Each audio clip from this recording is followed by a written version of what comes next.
चतुर्थ श्रेणी की जो वैकेंसी है उसके लिए हिंदी के इंपॉर्टेंट क्वेश्चन देखेंगे। तो वीडियो को स्टार्ट करने से पहले आप लोगों से एक बात कहूँगा, जो लोग नए हैं तो प्लीज़ चैनल को ज़रूर सब्सक्राइब कर लें। चलिए स्टार्ट करते हैं। तो गाइज़, आज के सेशन में पहला क्वेश्चन है, हिंदी की मूल उत्पत्ति किससे हुई है? तो ये हुई है ऑप्शन डी, सौरसेनी अपभ्रंश से हुई है। अगला, भारत की प्रथम देश भाषा कौन सी है? तो ये है option A, Pali. Next question है, निम्नलिखित में से कौन सी भाषा संस्कृत भाषा का अपभ्रंश है? ऑप्शन डी, पाली भाषा। अगला, भाषा के शुद्ध रूप का ज्ञान किससे होता है? तो ये होता है ऑप्शन बी, व्याकरण से होता है। अगला, हिंदी में स्वतंत्र रूप में बोले जाने वाले अक्षर जो हैं वो क्या कहलाते हैं? वो कहलाते हैं ऑप्शन ए, स्वर कहलाते हैं। क्या कहलाते हैं? स्वर। अगला, हिंदी भाषा में वे ध्वनियाँ कौन सी हैं जो दूसरी ध्वनियों की सहायता से बोली या लिखी जाती हैं? इसका आंसर बनेगा ऑप्शन बी, व्यंजन। अगला है, का, खा, गा, फा में कौन सा उर्दू से लिया गया है? ऑप्शन डी, खा। अगला, जिन शब्दों के अंत में आ आता है उन्हें क्या कहते हैं? उन्हें कहा जाता है ऑप्शन डी, अकारांत कहा जाता है। निर्देश प्रश्न संख्या 9 से 13 के लिए निम्नलिखित प्रश्नों में 4 वैकल्पिक वर्तनी दी गई हैं। सही वर्तनी वाले शब्द का चयन करें। 9वां क्वेश्चन है, इसमें कौन सा आपका शब्द शुद्ध है? तो देखिए, अनुच्छेद को ऑप्शन सी की तरह लिखा जाता है, ना कि option A, option B, option D की तरह। अब 10वां क्वेश्चन है, इसमें कौन सा आपका शब्द जो है वो शुद्ध है? ऑप्शन बी, पूंजीवाद को ऑप्शन बी की तरह लिखते हैं, ना कि option A, option C, option D की तरह। अब देखिए 11वां क्वेश्चन है, इसमें आपको सही वर्तनी वाला शब्द बताना है। ऑप्शन सी, अंतर्निहित को ऑप्शन सी की तरह लिखते हैं, ना कि option A, option B, option D की तरह। अब 12वां क्वेश्चन है, इसमें आपको सही वर्तनी वाला शब्द बताना है। तो परीक्षा ऑप्शन डी की तरह लिखते हैं परीक्षा को, ना कि option A, option B, option C की तरह। अब 13वां क्वेश्चन है, इसमें आपका कौन सा शब्द शुद्ध है? देखिए, षड्यंत्र को ऑप्शन ए की तरह लिखा जाता है, ना कि option B, option C, option D की तरह। अब निर्देश प्रश्न संख्या 14 से 17 के लिए निम्नलिखित प्रत्येक प्रश्न में दिए गए शब्दों में प्रयुक्त संधि के प्रकार का चयन उसके नीचे दिए गए विकल्पों में से कीजिए। कवीश्वर में कौन सी संधि है? तो ऑप्शन ए, दीर्घ संधि। अगला, संसार में कौन सी संधि है? संसार में आपकी संधि हो जाएगी ऑप्शन सी, व्यंजन संधि। अगला है तन्मय में कौन सी संधि है? तो ऑप्शन ए, व्यंजन संधि है। अगला, इत्यादि में कौन सी संधि है? तो ऑप्शन ए आपका राइट आंसर, यण संधि। अब देखिए, निर्देश प्रश्न संख्या 18 से 24 के लिए निम्नलिखित प्रश्नों में सही संधि विच्छेद का चयन कीजिए। तो 18वां क्वेश्चन है, पुनर्जन्म का संधि विच्छेद क्या होगा? तो ऑप्शन ए आपका राइट आंसर, पुनः धन जन्म, ये हो जाएगा आपका आंसर। अगला है, पितृ ऋण, इसका संधि विच्छेद क्या होगा? ऑप्शन सी, पितृ धन ऋण, ये हो जाएगा आपका। अगला, इत्यादि का संधि विच्छेद क्या होगा? ऑप्शन ए, इति धन आदि। नेक्स्ट है, युधिष्ठिर का संधि विच्छेद क्या होगा? युधिष्ठिर का संधि विच्छेद हो जाएगा ऑप्शन ए, युधि धन स्थिर। अगला, जगदीश का क्या होगा? जगत धन ईश।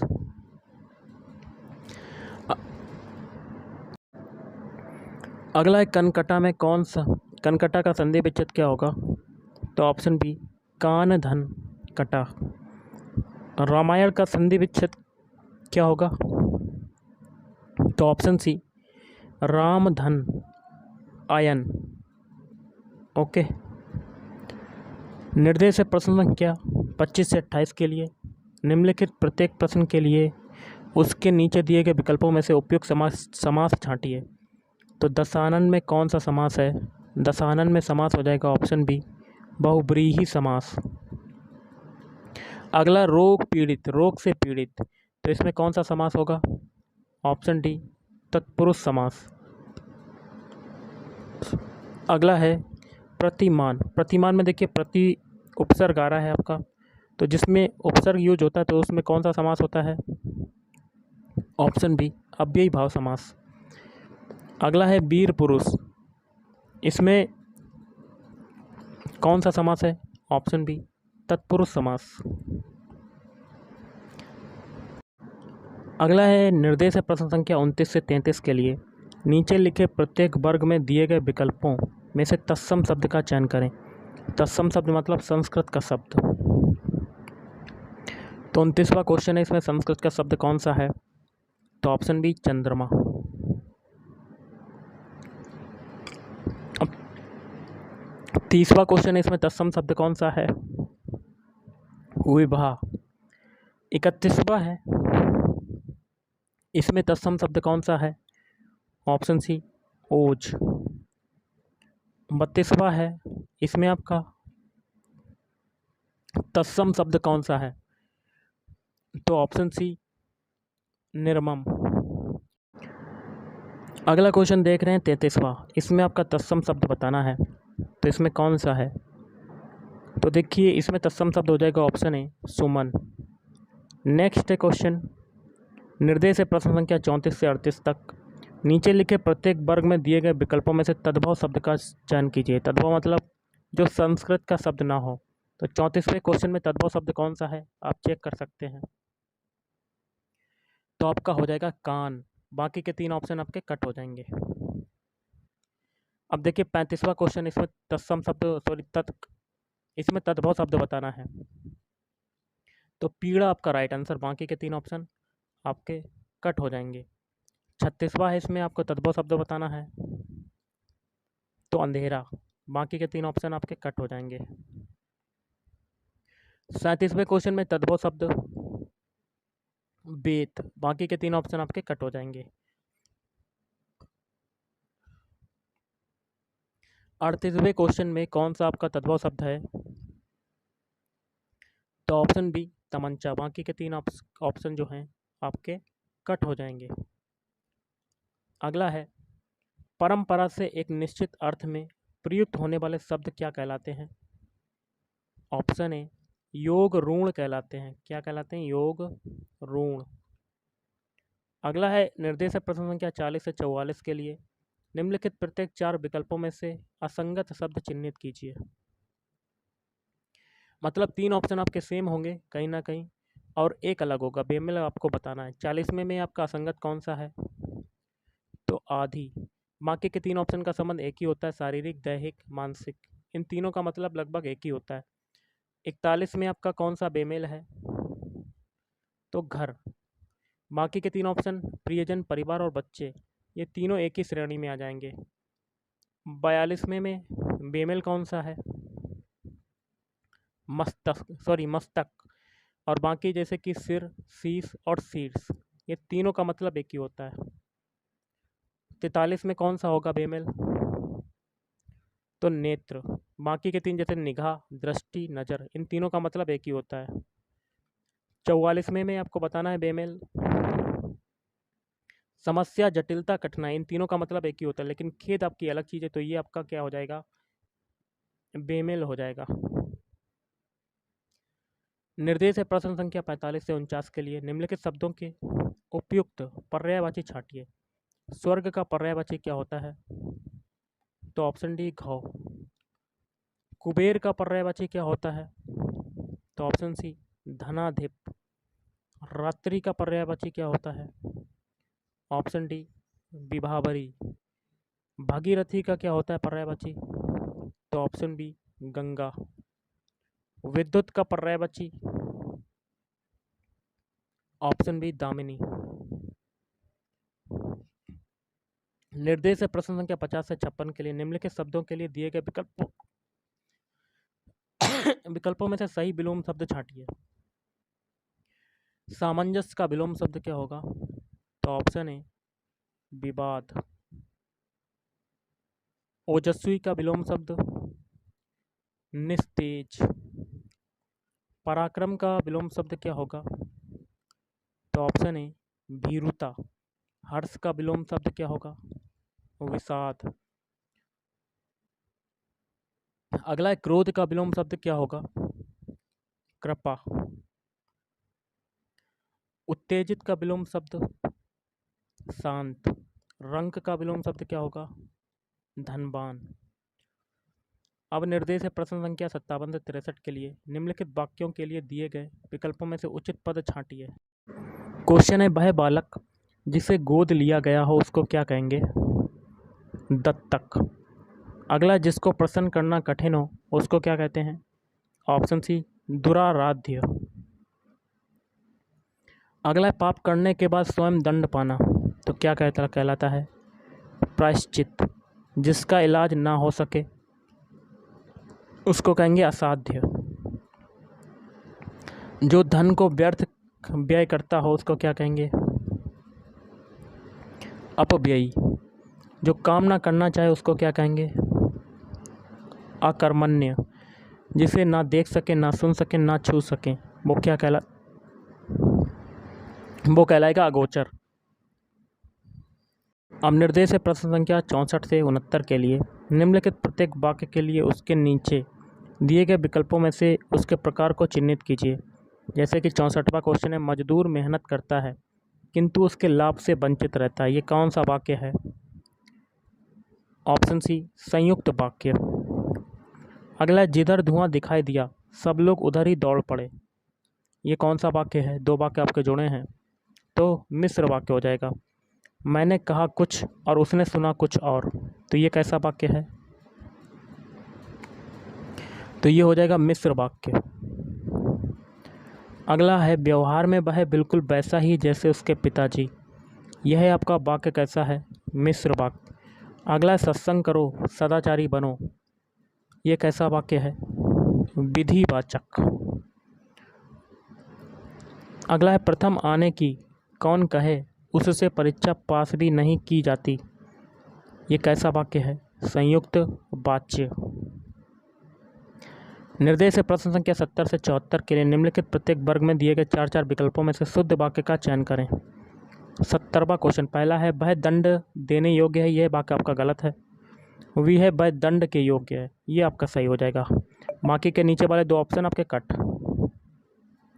71वां क्वेश्चन है इसमें आपका कौन सा शुद्ध है? देखिए भारत में अनेकों जातियाँ ये गलत है। भारत में अनेक जातियाँ ये आपका सही हो जाएगा। तो ऑप्शन बी आपका राइट आंसर। बाकी के 3 ऑप्शन जो हैं वो कट हो जाएंगे। 72वां क्वेश्चन इसमें आपका कौन सा शुद्ध वाक्य है? फल बच्चे को काट कर खिलाओ ये भी गलत। बच्चे को काट कर फल खिलाओ ये भी गलत। बच्चे को फल काट कर खिलाओ ये आपका सही हो जाएगा। ओके। अगला है 73वें में कौन सा होगा? उसे अनुत्तीर्ण की होने की आशा ये गलत है। उसे अनुत्तीर्ण होने की आशंका ये आपका वाक्य शुद्ध हो जाएगा। 74वां क्वेश्चन इसमें आपका कौन सा है? कल पाठ पढ़कर आइए ये गलत है। पाठ पढ़कर कल आए ये सही है आपका। तो option B is right answer. निर्देश है प्रश्न संख्या 85 से 75 से 85 तक निम्नलिखित मुहावरों अथवा लोकोक्तियों के लिए उचित विकल्प चुनिए। जैसे कि अंगूठा दिखाना इसका मतलब क्या होगा? देने से इनकार करना। अगला अंधे के हाथ बटेर लगना इसका मतलब क्या होगा? भाग्य से कोई वस्तु मिल जाना। अगला आंख लगना इसका क्या होगा? ऑप्शन सी नींद आना। औंधी खोपड़ी इसका मतलब क्या होगा? मूर्ख होना। अगला कान का कच्चा इसका मतलब क्या होगा? शीघ्र विश्वास कर लेने वाला। अगला घाट घाट का पानी पीना तो ऑप्शन डी अनुभवी होना। आ बैल मुझे मार इसका मतलब क्या होगा? तो ऑप्शन है जानबूझकर मुसीबत में पड़ जाना। अगला ढाक के भाई 3 पात होना इसका मतलब क्या होगा? सदा एक सा। 99 के फेर में पड़ना तो ऑप्शन है धन कमाने में लगा रहना। हथेली पर सरसों नहीं जमती इसका मतलब क्या होगा? ऑप्शन बी काम के लिए समय चाहिए जब चाहो तब काम नहीं हो सकता। अगला हींग लगे ना फिटकरी रंग भी चोखा होए इसका मतलब क्या होगा? बिना मेहनत फल पाना। अगला निम्नलिखित में से किसे रसराज कहा जाता है? तो ऑप्शन है श्रृंगार। अगला है निम्नलिखित प्रत्येक गद्यांश को समझकर सही छंद छांटिए। जैसे कि जो जग हित पर प्राण निछावर है कर पाता, जिनका तन है किसी लोक हित में लग जाता। तो इसमें आपका कौन सा छंद है? तो इसका आंसर बनेगा ऑप्शन बी रोला छंद। अगला है श्री गुरु चरण सरोज रज निजमन मुकुर सुधार बरनौ रघुबर बिमल जस जोदायक फल चार। इसमें कौन सा छंद है? ऑप्शन है दोहा छंद। अगला है निम्नलिखित प्रश्नों में दिए गए वाक्यों में प्रयुक्त अलंकार के भेद का चयन कर उसके नीचे दिए गए विकल्पों में से करना है। जैसे है बीती विभावरी जागरी अंबर पनघट में डुबो रही तरा घट ऊषा नागरी। इसमें आपका कौन सा हो जाएगा? रूपक अलंकार। अगला है फूले कास सकल मही छाई जनु बरसा ऋतु प्रकट बुढ़ाही। तो इसमें उत्प्रेक्षा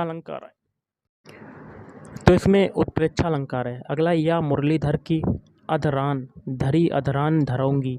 इसमें आपका अलंकार यमक अलंकार।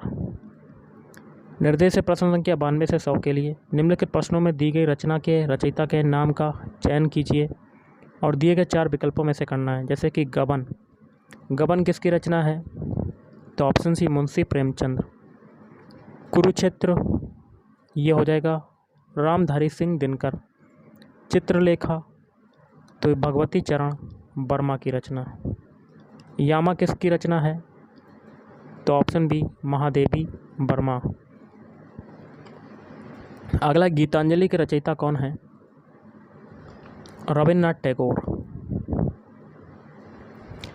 अगला है काव्य क्षेत्र में प्रबंध शिरोमणि की उपाधि किसे दी गई है? मैथिली शरण गुप्त। बच्चन जी ने प्रथम बार जीवन और मानवीयता के प्रति अपने प्रौढ़ भावों की वाणी किस कृति में दी है?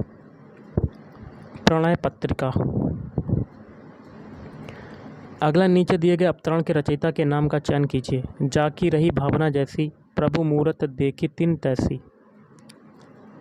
तो ऑप्शन सी तुलसीदास। और आज का लास्ट है कोकिल विद्यापति की पदावली कौन सी भाषा में रचित है?